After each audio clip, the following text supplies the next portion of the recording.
Assalamualaikum warahmatullahi wabarakatuh. Halo, ya, kenalkan nama Ibu adalah Ibu Kun Aminah.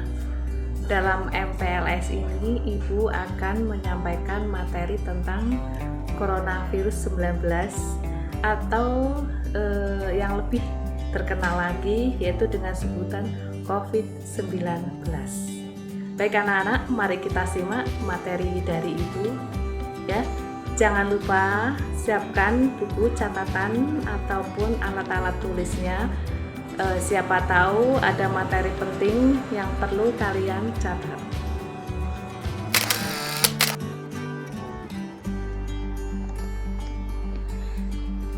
Anak-anak, sebelum Ibu akan memaparkan materi tentang COVID atau coronavirus COVID-19, mari kita berkenalan dengan COVID-19 dulu ya. Gimana sih COVID-19 itu? Nah, ini diperlihatkan kurang lebih ya animasi gambar mengenai virus corona atau COVID-19. Gimana anak-anak? Apakah cukup menyeramkan atau biasa saja atau lucu? Nah, itu adalah tergantung pada persepsi kalian masing-masing. Nah, ini adalah gambar tentang coronavirus ya, yang diambil dari alat mikroskop dengan pembesaran kurang lebih di sini ada digambarkan 2600 kali. Nah, bentuknya kurang lebih seperti ini. Ya, ini adalah bentuk dari virus yang amat sangat kecil yang tidak bisa kita lihat dengan mata kita kecuali dengan alat khusus. Nah, apa sih COVID-19 itu? Nah, COVID-19 sejarahnya kenapa dikatakan COVID-19 itu karena COVID-19 adalah coronavirus atau sejenis virus baru yang ditemukan pada manusia sejak kejadian luar biasa muncul di Wuhan, Cina pada bulan Desember 2019, kemudian diberi nama Severe Acute Respiratory Syndrome Coronavirus 2 atau SARS-CoV-2 dan menyebabkan penyakit coronavirus disease 2019 atau disingkat dengan COVID-19. Nah, itu adalah nama dari COVID-19, kenapa dikatakan sebagai COVID-19 atau coronavirus 19, bukan COVID-18, 17, 20 atau 1. Ternyata diambil dari tahun ya, kejadian luar biasa yang terjadi di Cina yaitu tahun 2019. Adapun karakteristik dari COVID-19 itu sendiri ada 3. Yang pertama, bahwa COVID-19 itu menyerang saluran pernafasan, baik itu manusia maupun hewan. Jadi COVID itu tidak hanya menyerang saluran pernafasan manusia aja, tetapi juga ternyata makhluk lain seperti hewan. Kemudian karakteristik yang kedua, bahwa COVID-19 itu termasuk penyakit yang menular. Nah, ini nih ya,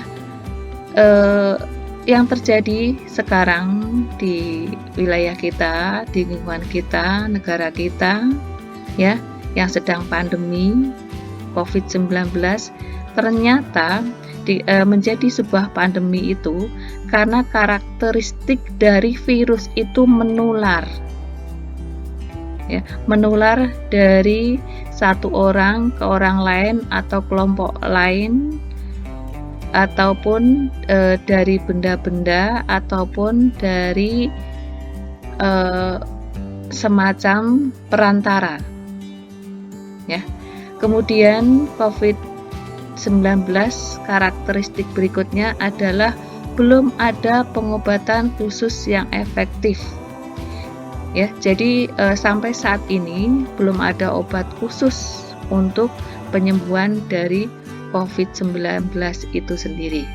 Nah, itu adalah sejarah singkat mengenai coronavirus atau istilah lainnya yang sering kita sebut sebagai COVID-19. Nah, gejala awal dari virus corona yaitu yang terjadi pada tubuh manusia atau tubuh kita yang kita rasakan. Yang pertama adalah demam. Ketika badan kita mengalami demam, yaitu mencapai lebih dari 37 derajat, maka itu perlu kita waspadai. Yang ditambah dengan gejala-gejala lain, antara lain batuk, kemudian batuk dengan dahak kental, dan tentunya dengan frekuensi yang sering atau dalam jangka waktu yang cukup lama, ya. Kemudian juga anggota tubuh terasa lemas atau badan itu terasa lemas, nggak ada tenaga. Kemudian untuk pernafasan itu terkadang terjadi pernafasan cepat atau tidak normal. Kemudian sesak nafas, jadi kita itu terasa engap, susah sekali untuk nafas. Kemudian gejala berikutnya adalah diare, dan kemudian nyeri sendi di seluruh tubuh. Nah, apabila kita atau tubuh kita itu mengalami gejala seperti itu, perlu kita waspada, ya, yaitu kita langsung ke dokter, kemudian melakukan PCR atau swab, apakah itu masuk gejala virus corona atau bukan. Tapi kalau mengingat dari kesekian semuanya gejala itu masuk, nah itu merupakan gejala umum awal virus corona atau COVID-19. Bagaimana sih cara penularan virus ataupun COVID-19 itu sendiri? Cara penularannya yaitu melalui batuk atau bersin dari orang atau manusia yang bergejala. Nah, batuk, apabila orang itu batuk kemudian tidak ditutupin pakai masker atau tangan, otomatis droplet yang keluar dari mulut kita itu akan menyebar pada udara bebas lingkungan di sekitar orang yang batuk tersebut. Batuk ataupun bersin yang tidak ditutupi masker ataupun tangan itu bisa menyebar ke udara bebas yang mengandung virus itu mencapai 3-4 meter. Itu apabila tidak ditutupi, jadi lepas. Jadi ketika batuk lepas, kemudian virusnya menyebar melalui udara di sekitar orang batuk tersebut. Kemudian ya, dari udara yang tercampur dengan virus itu akan menempel di benda-benda sekitar, ya. Dan lebih berbahaya lagi apabila terhirup oleh orang-orang sekitar ataupun oleh hewan. Nah, itu adalah merupakan penularan COVID batuk ataupun bersin. Juga dari bersin itu sendiri akan menempel selain benda-benda ataupun terhirup oleh orang lain, itu juga pasti menempel pada bagian badan atau tubuh kita, terutama tangan yang tidak terlindungi oleh kain. Nah, setelah tangan kita itu terinfeksi atau terkena paparan virus, kemudian berjabatan atau kontak fisik dengan orang lain. Nah, disitulah cara penyebaran atau penularan dari virus tersebut. Nah, sekarang bagaimana sih tips mencegah penyebaran virus corona atau COVID-19? Yang pertama adalah selalu gunakan masker. Gunakan masker bisa kain, lapis 2, 3, ataupun masker kesehatan. Tapi jangan gunakan masker lapis 1 kain ya, itu tidak memenuhi standar kesehatan, atau istilah lainnya mungkin orang menyebutnya dengan scuba. Itu tidak baik untuk dipakai atau mudah sekali virus masuk melalui kain tersebut karena sangat tipis. Yang kedua, jangan menyentuh area wajah sebelum mencuci tangan. Nah, ini nih kebiasaan ini, kadang kita lupa nih. Kita pas nggak pakai masker, ingin mengusap hidung, mulut, atau apa, padahal tangan kita dalam keadaan kotor. Kita tidak tahu tangan kita itu megang apa sebelumnya. Ya, yang ditakutkan barang atau apa yang kita pegang itu mengandung virus. Nah, apabila tangan kita tidak dicuci dan langsung menyentuh wajah, itu takutnya pasti akan terpapar dari virus tersebut. Yang ketiga, gunakan siku atau lengan dalam saat batuk.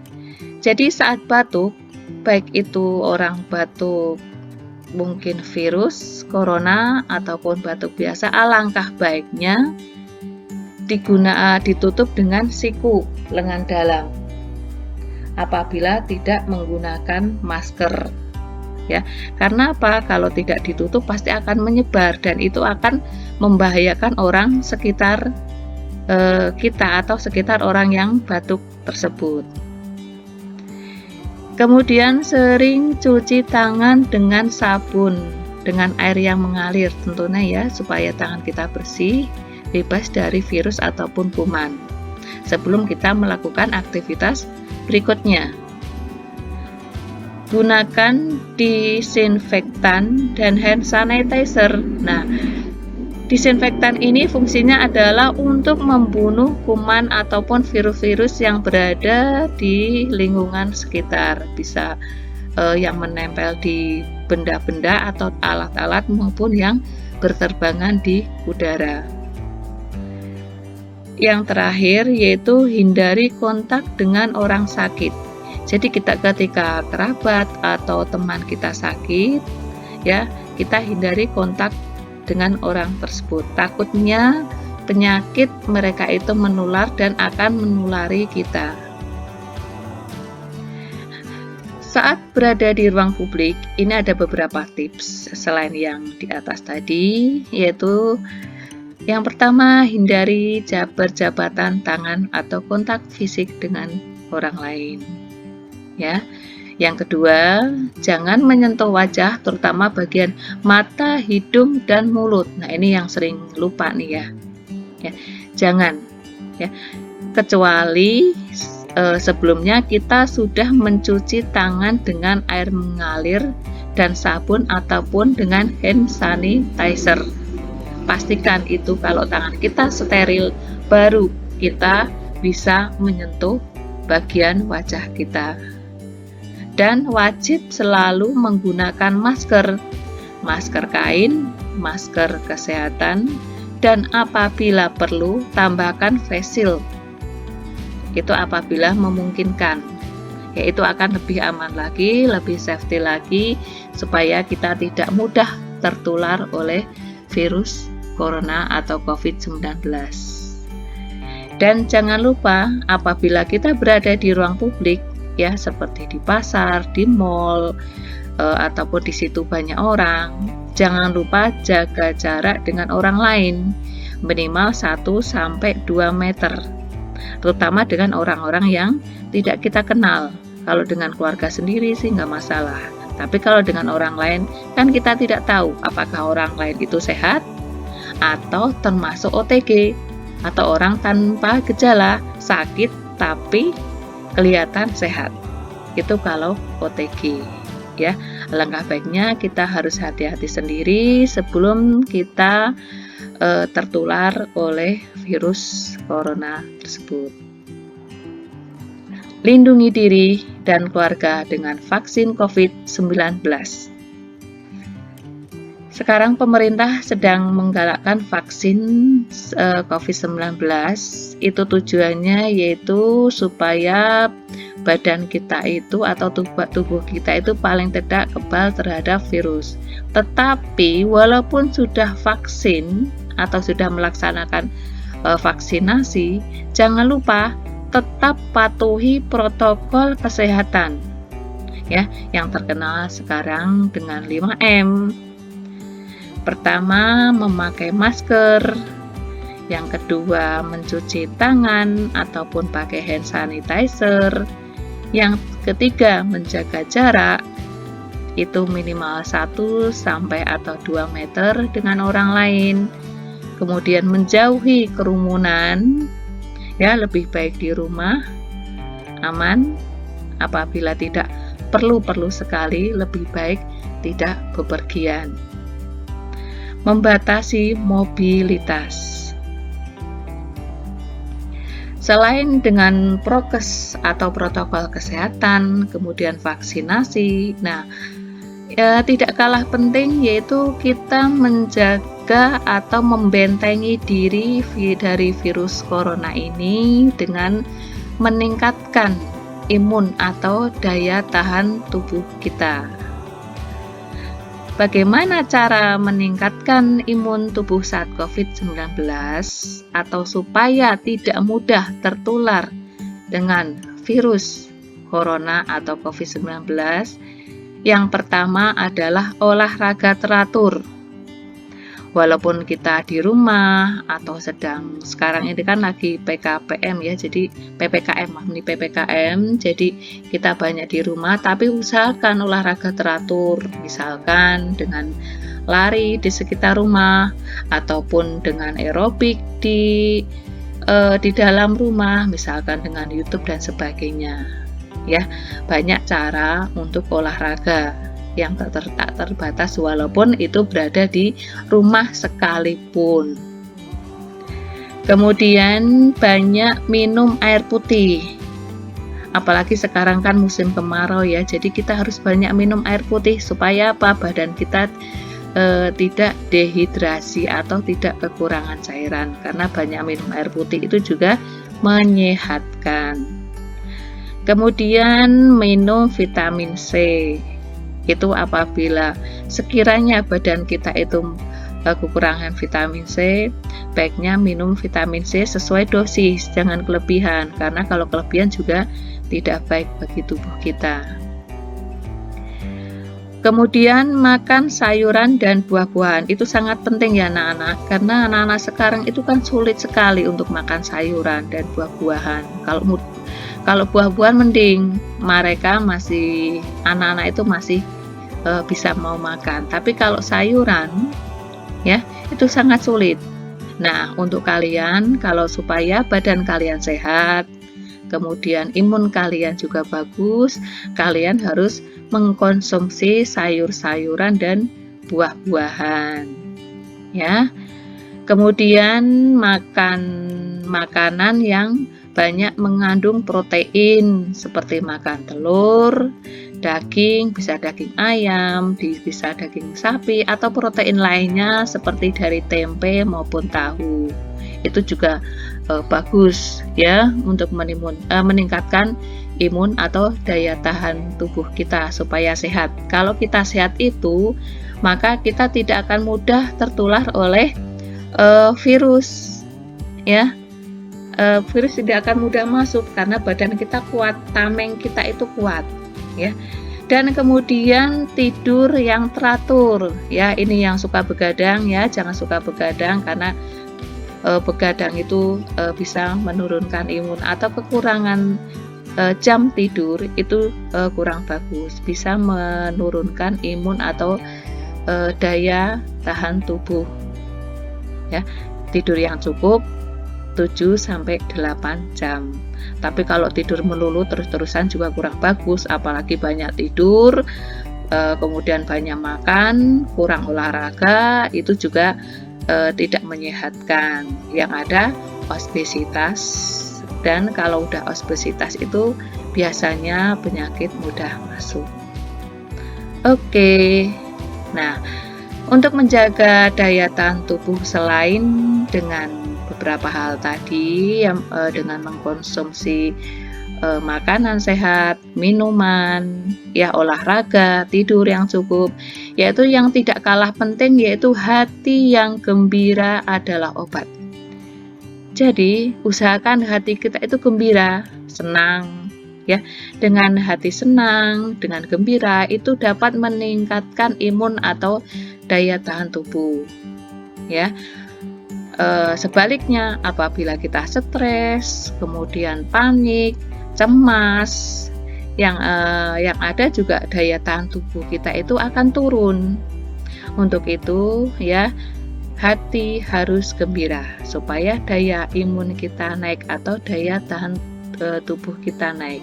Dengan imun yang naik, maka virus ataupun penyakit akan sulit menembus badan kita. Oke anak-anak, anak Indonesia patuh protokol kesehatan ya. Tetap jaga protokol kesehatan dimanapun kalian berada. Sekian dari Ibu, salam sehat, salam tangguh, tetap semangat. Assalamualaikum warahmatullahi wabarakatuh. Anak-anak, demikian paparan materi tentang COVID atau coronavirus 19. Mudah-mudahan materi yang Ibu sampaikan itu atau Ibu paparkan tadi dapat bermanfaat buat kehidupan kalian dalam sehari-hari, sehingga kalian kalau sudah mengetahuinya akan lebih hati-hati lagi ya. Ingat protokol kesehatan ketika kalian keluar rumah, kalian harus ingat itu 5M. Masih ingat 5M ya? Baik anak-anak, demikian yang dapat Ibu sampaikan. Terima kasih. Salam sehat, tetap semangat, salam tangguh. Assalamualaikum warahmatullahi wabarakatuh.